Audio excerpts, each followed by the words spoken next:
Alhamdulillahirabbil alamin wa bihi nasta'in wa ala umuri dunya waddin wassalatu wassalamu ala sayyidina Muhammadin wa ala alihi wa sahbihi ajma'in amma ba'du.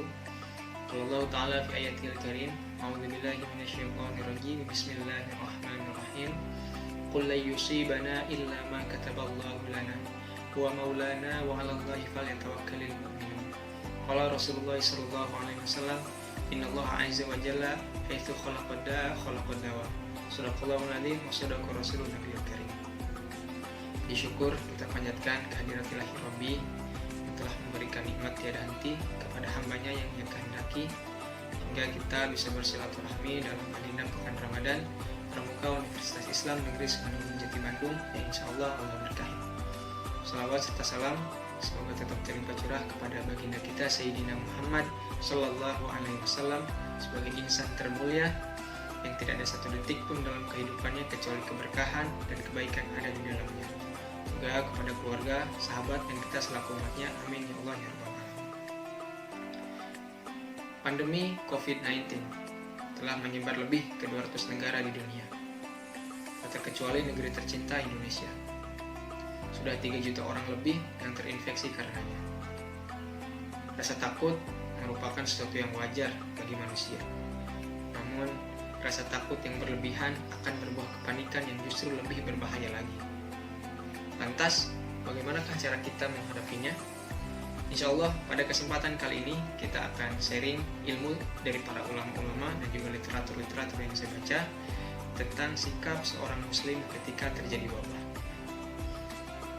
Baik, kita pahami dulu bahwa ketika Allah Subhanahu wa Ta'ala menurunkan musibah kepada orang-orang yang beriman, maka itu adalah tanda kasih sayang Allah Subhanahu wa Ta'ala kepada hambanya.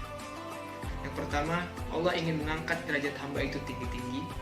Kemudian Allah Subhanahu wa Ta'ala menyayangi seorang hamba, namun hamba ini masih ada dosa, hingga Allah ingin mengampuni semua dosanya hingga di akhirat tidak ada siksa lagi. Kemudian Allah Subhanahu wa Ta'ala ingin menambah pahala hambanya di akhirat nanti, hingga hamba ini berkata, "Ya Allah, pahala apa ini?" Ini adalah pahala kesabaranmu ketika engkau ditimpa musibah. Ya Allah, jika aku tahu pahalanya seperti ini, alangkah lebih baiknya seumur hidupku ditimpa musibah. Nah, kemudian ketika kita menilai, kita harus berhati-hati bahwa ketika musibah itu diturunkan kepada diri kita, maka kita boleh berkata, "Ya Allah, ini karena dosa-dosaku. Ya Allah, semoga Engkau mengampuniku," sebagai bahan introspeksi diri dan renungan diri.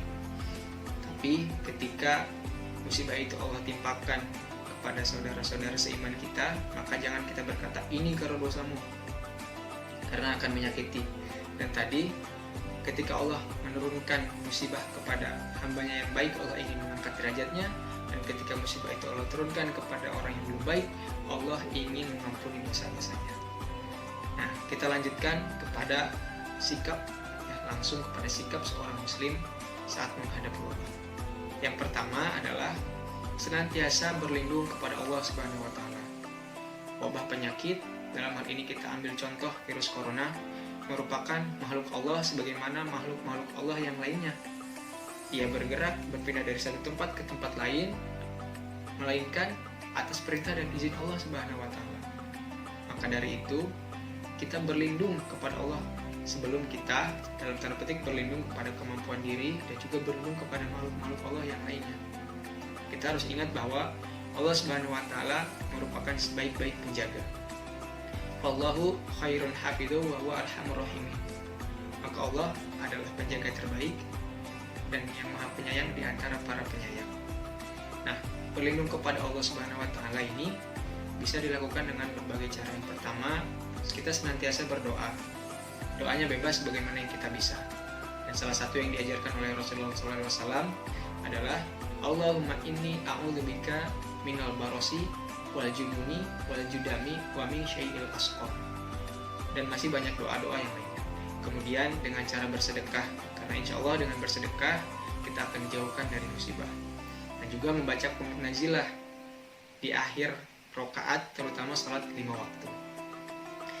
Nah, setelah berlindung kepada Allah Subhanahu wa Ta'ala, yang kedua adalah kita melakukan upaya pencegahan agar virus itu tidak menyebar ataupun wabah itu tidak menyebar.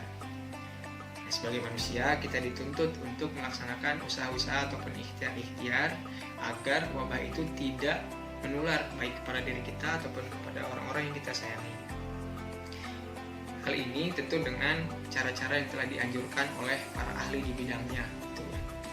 Nah, dalam hal ini medis sudah meneliti bagaimana pola penyebaran virusnya.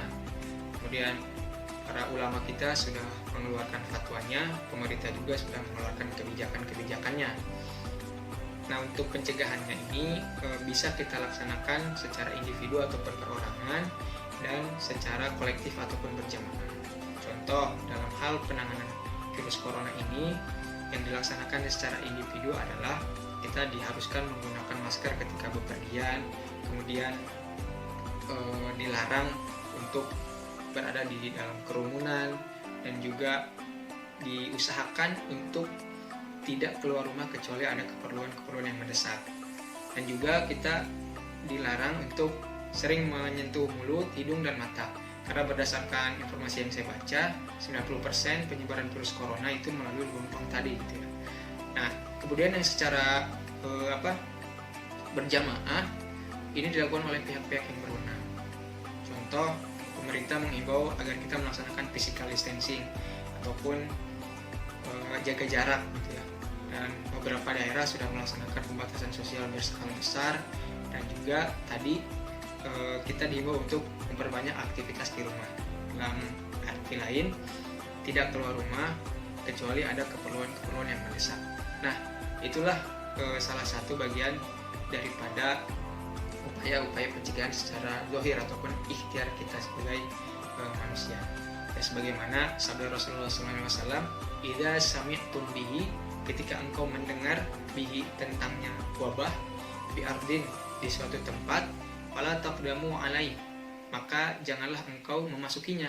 Wa idza waqa'a bi ardin wa antum biha, dan jika engkau ada di dalamnya, fala takhruju firaran minhu, maka janganlah engkau keluar daripadanya sebagai bentuk lari darinya. Dan juga hadis Nabi yang mengatakan bahwa firo minal majdumi firo rokal asadi, jadi larilah engkau dari wabah penyakit yang menular sebagaimana engkau lari dari singa. Nah, di sini ada himbauan dari baginda Rasulullah SAW agar kita berikhtiar untuk menghindari wabah penyakit itu. Berarti ketika kita berikhtiar untuk mencegah penyebaran wabah tersebut, kita sudah melaksanakan perintah Allah dan Rasul-Nya. Yang ketiga adalah bertawakal kepada Allah Subhanahu wa Ta'ala. Meminta perlindungan dan berikhtiar sudah dilaksanakan, maka kita pasrahkan kepada Allah hasilnya sebagai zat yang maha kuasa, sebagai zat yang menciptakan, yang memindahkan, dan juga mengangkat wabah itu sendiri. Dan perlu kita yakini juga bahwa hidup dan mati kita adalah berada dalam kekuasaan Allah Subhanahu wa Ta'ala. Qul inna sholati wa nusuki wa mahyaya wa mamati lillahi rabbil alamin. Nah, sebagaimana ayat yang dibacakan dalam mukadimah tadi, qul la yusibana illa ma kataballahu lana wa maulana wa 'alallahi falyatawakkalul mu'minun.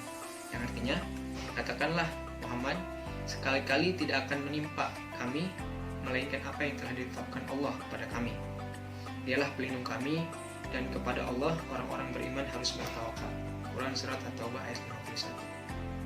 Jadi segala sesuatu yang terjadi pada diri manusia itu sudah merupakan ketetapan dari Allah Subhanahu wa Ta'ala, dan kita meminta perlindungan kepada Allah dan bertawakal kepada Allah Subhanahu wa Ta'ala.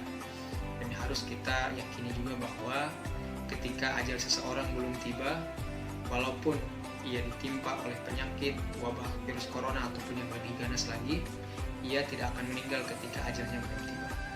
Namun jika ajal sudah tiba, maka hal yang kita anggap sepele pun akan bisa menyebabkan kematiannya. Misalkan digigit semut, digigit nyamuk, ataupun yang lainnya. Kita pasrahkan kepada Allah Subhanahu wa Ta'ala. Mungkin pertanyaannya adalah, ketika ajal itu tiba, apa yang telah kita siapkan sampai saat ini untuk bekal di akhirat nanti? Semoga kita meninggal dalam keadaan husnul khotimah. Amin ya Allah ya rabbal alamin. Selanjutnya yang keempat adalah yakin akan kesembuhan. Jika di antara kita ada yang ditakdirkan oleh Allah Subhanahu wa Ta'ala terkena oleh wabah ini, maka kita harus yakin dan harus optimis bahwa Allah akan menyembuhkan, karena Allah adalah sebaik-baik penyembuh dan Allah adalah Maha Penyembuh. Karena ketika Allah Subhanahu wa taala menurunkan wabah ataupun menurunkan penyakit, maka Allah juga akan menurunkan obatnya. Sebagaimana sabda Rasulullah SAW, Innallaha azza wa jalla haitsu khalaqad da'a khalaqad dawa. Hadis riwayat Ahmad. Jadi ketika Allah Subhanahu wa taala menurunkan penyakit, maka Allah juga menurunkan obatnya. Maka berobatlah. Dan salah satu sikap sabar dari seseorang yang terkena penyakit ataupun dilanda sakit adalah dengan cara dia mengobati diri. Kemudian seseorang ini terkena oleh musibah, kemudian ia bertawakal kepada Allah, berusaha untuk menyembuhkan, dan juga ia meminta perlindungan kepada Allah, dan kemudian ia wafat, maka insya Allah ia akan mendapatkan pahala syahid. Nah, mungkin itu ya sedikit sharing dari saya tentang sikap seorang muslim ketika menghadapi wabah. Kemudian sebagaimana kita tahu teman-teman semua bahwa dampak dari pandemi COVID-19 ini telah menyebar luas, khususnya di negeri tercinta Indonesia. Ada yang terkena dampak secara langsung dan juga tidak secara langsung. Maka oleh karena itu, Pramuka Universitas Islam Negeri Sunan Gunung Jati Bandung mengajak kepada teman-teman semua, ibu, bapak, untuk berdonasi melalui link di bawah ini, dalam rangka meringankan beban saudara-saudara kita yang terkena oleh dampak dari pandemi COVID-19 ini. Insya Allah ketika kita meringankan urusan saudara kita di dunia, Allah akan meringankan urusan kita di akhirat nanti. Amin Allah ya rabbal alamin. Wallahu a'lam bishawab. Mohon maaf apabila terdapat banyak salah. Subhanakallahumma wa bihamdika asyhadu an la ilaha illa anta astaghfiruka wa atubu ilaik. Wabillahi taufiq wal hidayah. Assalamualaikum warahmatullahi wabarakatuh.